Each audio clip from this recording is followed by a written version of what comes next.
And we have a special guest here in the studio with us today to talk about the upcoming 2016 homeless count and the issue of homelessness in Santa Monica. Joining us now is Delis Alejandro, Pastoral Associate at St. Monica Catholic Community. Welcome to Studio 16. Thank you. Yeah, thanks for being here, Delis. Thank you. Let's start with why do we do a homeless count every year? In order for municipalities and cities to receive federal funding, a homeless count then is mandated in those regions, in your cities. And so that's the main reason why. And this is nationally too, the city nationally of LA. Nationally as well. Now Santa Monica, I believe since about 2008, has been doing it annually. Okay, and tell us about St. Monica's participation in the count this year. This is the third year where we have been asked to host the event. And so basically volunteers will gather from around the city at the parish, volunteers from all over the city, and then they'll receive some training and orientation, and then gather as teams and actually go into the city, different parts of the city, and count men and women who are living on our streets or perhaps in their cars. Now, how many volunteers are needed to have a successful homeless count? About 250 for Santa Monica, minimum. And I think last year, I believe we actually closed out. We had such interest in people wanting to participate. So it was right around 250. And what's the date and time of this year's homeless count? Well, I believe it is January 27th of 2016. People gather in about 10:30 at night, receive training and orientation. There's refreshments. There's even a raffle that happens, kind of to keep people up and going. Yeah, that's great. Somewhere around the midnight hour, then teams are gathered and put together and then given places of where to go, and they head out.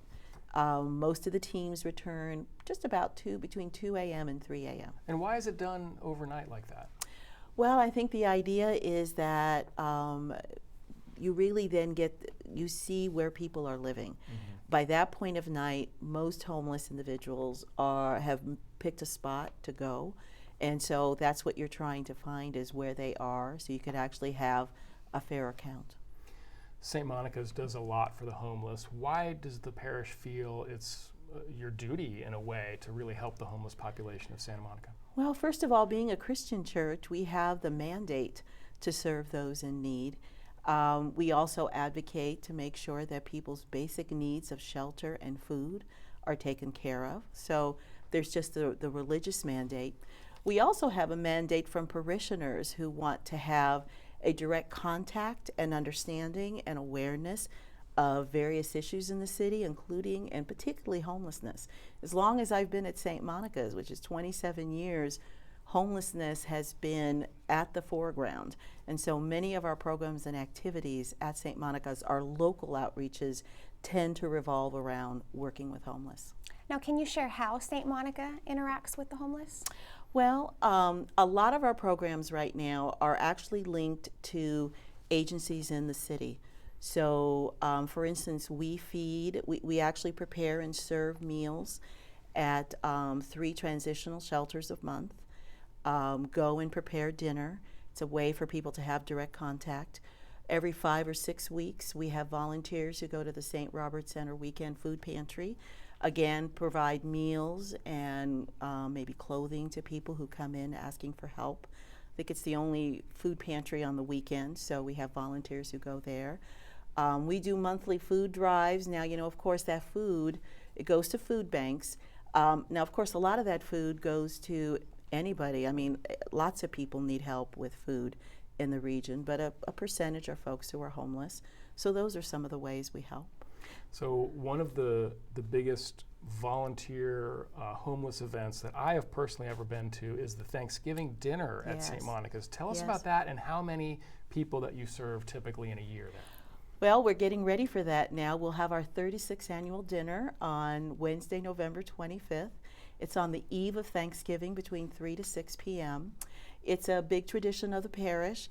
Basically, almost every organization, every grade in school, everybody has a task to provide for something for that event. It's not just a dinner. We do a home-cooked Thanksgiving dinner, kind of a traditional meal. And then afterwards, people are also invited to what we think is really a highlight for many people, which is a free clothing boutique. We prepare for 1,200 people. The last few years, we have, last year was 1150. The year before that was about maybe 1210. The year before that was just under 1,000. But we prepare for about 1,200 servings right now. That's what we try to do. And then any extra food goes out to local agencies. We'll send a lot of our extras down to the Mission District, downtown Skid Row area, where they do a lot of meals on Thanksgiving Day. You know, like you've mentioned, there's so many ways to help with this problem in Santa Monica. But I have a question. Is it okay to give money to people that ask for it on the street, or, you know, to feed people in the parks? Yeah. There's a lot of different opinions about that. What do you think? Well, I think, well, you know, people have to follow their conscience. And, you know, even myself, I mean, sometimes you'll see something, like if it's the middle of the night and you see someone in a corner, maybe they're really cold. You know, I could see being called to want to give them a covering, give them a hot cup of coffee. However, I think people need to sometimes, especially if you're in a regular effort, you need to kind of step back and think what could be, not the best way, but what could be another way to help people, alternative ways that can particularly help people more going into the future. You know, we have people even across the street from St. Monica's who want to feed people weekly. You know, that's a great desire. I understand that completely, being a person of faith myself. But if you multiply what it costs to do that weekly times 52 weeks a year, and you think about right now what people need is housing. You know, we have many agencies on the west side, greater part of Los Angeles, who are trying to literally house people.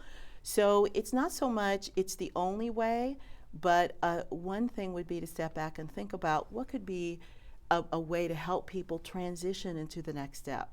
Because the goal is to get people into housing, into shelter. And right now, not just Santa Monica, it's greater LA, and there's several places on the West Coast that have recently shared that they all have an emergency crisis with homelessness. There's just not enough places. And then when there is places, then what a lot of the agencies and city governments will try to do is to actually house people. So again, looking at your efforts, is what you're doing something that could help people going into the future, helping them actually eventually get housing and get back into, you know, the life maybe they really want to lead. So that's what I sometimes caution to people to think about. All our programs at St. Monica's, feeding at shelters, even with the Thanksgiving dinner, we always have opportunities. Wherever we go, we link people to providers. And even with the Thanksgiving dinner, we will give people resources. We'll put it right into the bag. You know, they may not look at it, but the desire and goal is to help them into the next step. Delis, Alejandro, thank you so much for coming in, and thanks for all the great work that St. Monica does for the homeless and for our community. Thank you. All right.